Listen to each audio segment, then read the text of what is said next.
그때 저 같은 경우도 사고 당일에는 막상 통증을 크게 느끼지 못했었던 것 같아요. 근데 사고 다음날 아침에 일어나면서부터 본격적으로 목, 어깨 그리고 허리 부의 통증이 생각보다 심해서 네. 저 같은 경우는 입원 치료도 그 당시에는 받았었거든요.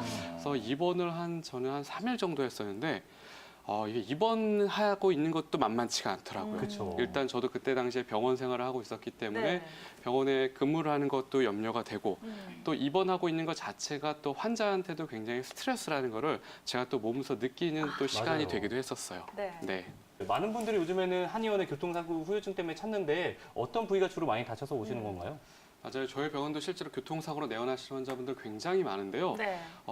그 어느 부위에서 제일 먼저 통증이 나타나고 또 제일 손상이 있을지를 알기 위해서는 환자분의 그 교통사고 과정을 여쭤볼 수밖에 없습니다. 결국에 이 사고로 인한 충격의 방향이 어느 방향에서 내 몸에 더 충격을 주었는지가 결국은 통증 부위를 좌우하고 또 후유증의 정도를 좌우하게 되거든요. 근데 가장 많은 경우는 아무래도 후방추돌 사고입니다. 정차 중에 뒷차량이 속도를 줄이지 못하고 부딪혔을 때 보통 이런 경우라면 가장 이제 충격을 많이 받는 부위는 아무래도 목이랑 어깨 부위죠. 그래서 다음날 아침에 목, 어깨가 많이 뻐근하거나 아니면 저린 느낌을 환자분들이 또 많이 호소하시고요. 근데 이런 차와 차의 사고가 아니라 차와 사람이 직접 부딪힌다거나 오토바이와 차가 부딪히는 사고 같은 경우는 아예 개념 자체가 다릅니다. 왜냐하면 차와 차가 부딪힐 때는 그래도 내 차 자체가 충격으로부터 사람의 몸을 어느 정도 또 보완을 해주거든요. 네. 그쵸. 또 에어백이라든가 이런 안전장치가 있기 때문에 하지만 직접적으로 사람과 차가 부딪히게 되면 그 충격은 훨씬 더 클 수밖에 없고요. 그래서 이런 경우에는 더욱더 적극적으로 교통사고 치료를 임하셔야 될 것 같습니다. 사고를 당했을 당시에는 잘 몰랐지만 하루가 그쵸. 지나고 이틀이 지나고 이 통증들이 서서히 올라오는 게 문제잖아요. 맞아요. 원장님, 근데 왜 사고 당일보다 그 뒤가 더 이 큰 고통이 나타나는 건가요? 일단은 교통사고가 나면 사고 나는 순간 굉장히 당황스러울 수밖에 없습니다. 맞아요. 그쵸. 아무리 건장한 남자라고 해도 사고가 나면 일단은 당황하고 긴장하게 되거든요. 네. 사고가 나게 되면 뭐 보험회사 직원분들도 오시죠. 그리고 때에 따라서는 경찰분들도 오시게 되고요. 아니면 사고가 정말 더욱더 심각하면 앰뷸런스를 통해서 응급실로 이송이 되기도 하고요. 이런 과정 자체가 너무나 당황스럽고 경황이 없는 상황이기 때문에 그때는 내 몸 자체가 굉장히 긴장되어 있는 상황이라서 통증을 느끼는 쉽게 말해서 겨를이 없는 겁니다. 그래서 그쵸. 보통 사고가 처리가 행정적으로 일단 어느 정도 마무리가 되고 집으로 귀가했을 때 또는 다음날 아침에 일어났을 때 통증을 더 많이 느끼는 이런 경우를 경험하시게 되는 건데요. 이 교통사고 환자분들은 특히 이 두 가지 정도에 있어서 공통점을 갖고 있어요.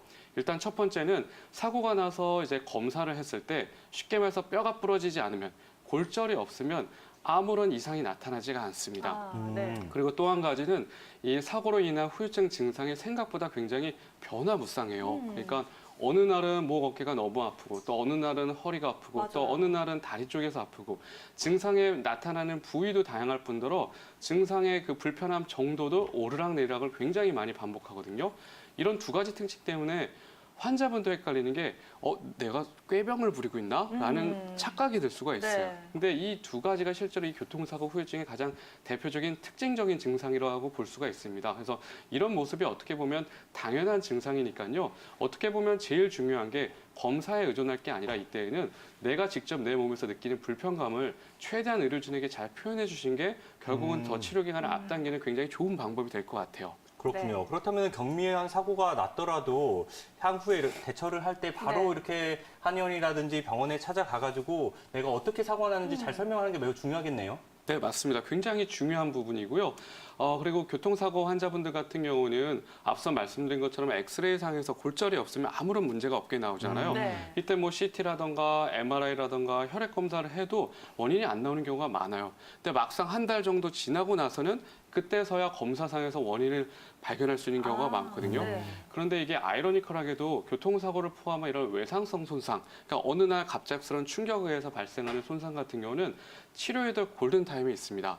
그러니까 외상 손상일로부터 보통 이제 3에서 4주 동안이 골든타임에 해당하는데요. 이 골든타임이라는 말은 뭐냐면 치료에 있어서도 가장 중요한 시간이고요. 또 치료에 있어서도 제일 잘 효과적이고 효율적인 시간이라는 뜻이거든요. 그래서 사고 발생 이후에 초기에 3, 4주 동안의 집중적인 치료가 전체 치료 기간을 많이 단축할 거고요. 많이 바쁘셔가지고 초기에 치료를 못 받고 그 이후에 두세 달이 지나서 열심히 아무리 치료를 받아도 이 치료 속도가 상대적으로 떨어질 수밖에 없거든요. 네. 그래서 무조건 사고 나시면 빨리 의료기관을 찾는 게 최고의 방법일 것 같습니다. 교통사고와 관련된 혜택들이 많이들 늘어나고 있죠. 네, 맞습니다. 실제로 교통사고 후유증 관리를 위해서 한의원을 내원하시는 환자분들 실제로 많이 늘고 있는데요. 네. 한의원에서는 보다 좀 다양한 치료를 받을 수가 있어요. 특히나 환자분의 경제적인 부담이 거의 없이 치료를 받을 수 있는 부분이 많은데 기본적으로 우리가 알고 있는 침 치료라든가 약침 치료 그리고 교정이 필요하신 환자분들 같은 경우는 이제 추나 치료도 이제 가능하고요. 그리고 이제 교통사고 이후에 또 빠른 회복을 위해서 중요한 키포인트가 한 두 가지 정도가 있는데요. 일단 첫 번째로는 일단은 혈액순환 개선이 굉장히 중요합니다. 사고로 인해서 이제 어혈성 통증이 발생이 되기 때문에 얼마만큼 내 몸의 혈액순환이 잘 촉진이 되느냐가 결국은 회복 기간을 좌우하는 경우가 많기 때문에 이런 혈액순환을 도와주는 이제 한약 처방도 이제 가능하게 되고요. 또 한 가지 키포인트는 뭐냐면 바로 교통사고 후에 느껴지는 우리 육체적인 그리고 심리적인 피로감을 낮춰주는 것도 굉장히 중요하거든요. 근데 한방 치료가 이런 부분에 있어서 굉장히 강점을 갖고 있습니다. 그래서 교통사고로 내원하시는 많은 환자분들의 이 한의원 한방 치료에 대한 만족도는 굉장히 높은 편이라고 볼 수가 있습니다.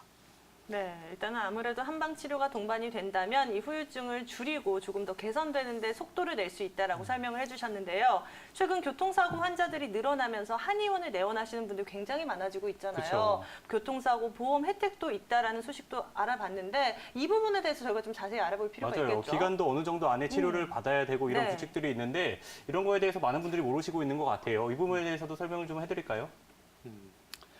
일단은 지금 우리나라에서 이제 교통사고가 나면 그 의무적으로 이제 자동차 보험에 의해서 이 혜택을 받게 되어 있잖아요. 그렇죠? 그렇죠. 네. 그런데 이게 한 가지 조금 법률적으로 좀 아쉬운 부분이 있는 건 사실이에요. 뭐냐면 이 지금 우리가 적용을 받고 있는 이런 도로교통법 같은 경우는 사고의 경중에 대해서는 크게 연관된 법률들이 준비가 되어 있지가 않아요. 그러니까 쉽게 말해서 정말 가벼운 접촉사고이든 아니면 보다 누가 봐도 판단을 했을 때 굉장히 큰 사고임에도 불구하고 우리가 치료를 받을 수 있는 횟수나 치료 범위는 생각보다 큰 차이가 없거든요. 오히려 지금은 모든 이런 부분들이 사고 발생일로부터의 기간에만 다 국한이 되어 있어요. 그래서 보통 이제 사고 발생일 기준으로 3주 정도는 급성기로서 이때는 매일 치료가 가능하지만 그 이후부터는 치료받을 수 있는 횟수 자체가 제한이 되어 있는 경우가 많거든요. 예를 들면 뭐 일주일에 3번, 일주일에 2번, 일주일에 1번 이런 식으로 사고 발생일로부터 점점 멀어질수록 그 치료받을 수 있는 기회가 점점 좁아지게 되는데 이게 가벼운 손상이신 분이라면 그게 크게 문제가 되지 않지만 중증의 손상이신 환자분들은 이게 실제로 꽤 문제가 될 때가 있거든요. 네. 더 치료를 받고 싶지만 치료를 받을 수 없는 상황이 분명히 그쵸. 있어서 그런 부분은 조금 아쉽고 또 이제 앞으로 또 개선이 돼야 되는 부분이라고 생각합니다. 서혁준 원장님, 네. 그렇다면 이 건선 증상과 아토피 증상 조금 더 구체적으로 비교할 수 있는 차이점들이 있을 것 같거든요. 맞아요. 같은 듯 다른 질환이 바로 아토피와 건선이거든요. 네. 일단 발병 연령이 좀 차이가 있어요. 아토피는 보통 아기 때부터 일단 아토피가 그쵸. 발병하는 네. 경우가 많지만 건선은 거의 대부분 성인이 된 다음에 20대 이후부터 발병하는 경우가 훨씬 더 많고요. 발병이 나타나는 부위에 있어서도 분명 차이가 있습니다. 네. 아토피는 보통 접히는 부위요. 팔꿈치 안쪽이라던가 무릎 뒤쪽이라던가 아니면 사타구니 같이 접히는 부위에서 오히려 더 증상이 많이 나타나게 되는데 반대로 건선 같은 경우에는 이제 바깥쪽 부위죠. 그러니까 팔꿈치에 있어서도 바깥쪽 부위 그리고 무릎 안쪽 부위 그리고 이제 정강이 두피 같이 자극을 많이 받는 피부 쪽에 오히려 더 발병이 많이 나타나는 특징이 있고요. 또 이제 증상으로 나타났을 때는 특히 이제 피부의 색상의 변화도 좀 차이가 있습니다. 아토피는 아무래도 붉게 변하는 특징이 있지만 건선 같은 경우는 오히려 하얗게 변하죠. 우리가 이제 인설이라고 부르는데 건선 환자분들은 각질이 많이 생성이 되거든요. 그리고 피부 손상 부위의 경계가 보다 좀 뚜렷한 이런 차이도 아토피와 분명히 있게 됩니다. 네. 네, 그렇다면 건선 환자가 가장 주의해야 되는 동반 질환들은 또 어떤 것들이 있을까요? 이 건선 환자분들이 의외로 동반되는 질환이 굉장히 많아요. 네. 근데 건선 때문에 척추 관절이 아프시다는 얘기 들어보셨나요? 오, 처음 듣는데요. 그렇죠. 이게 굉장히 대부분 시청자분들이 모르고 계실 것 같은데요. 그렇죠. 건선 환자분이 제일 조심하셔야 되는 바로 합병증이 바로 건선 관절염입니다. 이 건선 관절염도 이제 자가 면역 질환 중에 하나인데요. 자가 면역 질환이라는 게 뭐냐면 결국 내 몸이 내 몸을 공격하는 병이거든요. 원래 내 몸이 외부의 세균이나 바이러스를 공격해야 되는데 거꾸로 내 몸의 면역 체계가 뭔가 문제가 생겨서 내 몸의 정상 조직을 손상시키는 게 바로 이 자가 면역 질환인데 이 건선 관절염이 특히 대표적인 이 자가 면역 질환이라고 보실 수가 있게 됩니다. 건선 관절염이 생기게 되면 어떤 증상이 있냐면요. 일단 피로감이 있고요. 힘줄 주변이 붓거나 통증이 있고 손 발가락이 굉장히 굳은 듯한 뻣뻣한 느낌이 드시는 경우가 많고요. 특히나 이런 느낌이 아침에 일어났을 때 특히 심합니다. 이런 증상을 봤을 때는 우리가 그냥 일반적으로 알고 있는 퇴행성 관절염이나 류마티스 관절염이랑 막상 큰 차이가 없죠. 네. 그러다 보니까 대부분 환자분들이 실제로 오진을 받고 잘못된 치료를 받는 경우가 있는데 이 건선 관절염이 왜 중요하냐면요. 이게 치료 시기를 자칫 놓치게 되면 관절에 영구적인 손상을 입을 수가 있어요. 그러니까 결국 건선 관절염이 내 몸의 관절의 연골 부위라든가 결합 조직을 파괴시키는 질환이기 때문에 6개월 정도의 시간이 지나게 되면 이게 회복이 불가능한 상태가 될 수가 있거든요. 네. 그래서 이미 건선으로 고생하셨던 환자분이 만약에 이런 관절에 이상이 나타난다면 그냥 일반적인 우리가 아는 근육통이나 관절통이 아니라 이런 건선 관절염일 가능성도 있기 때문에 반드시 병원에 내원하셔서 이런 부분에 대한 감별 치료가 꼭 필요하실 것 같습니다.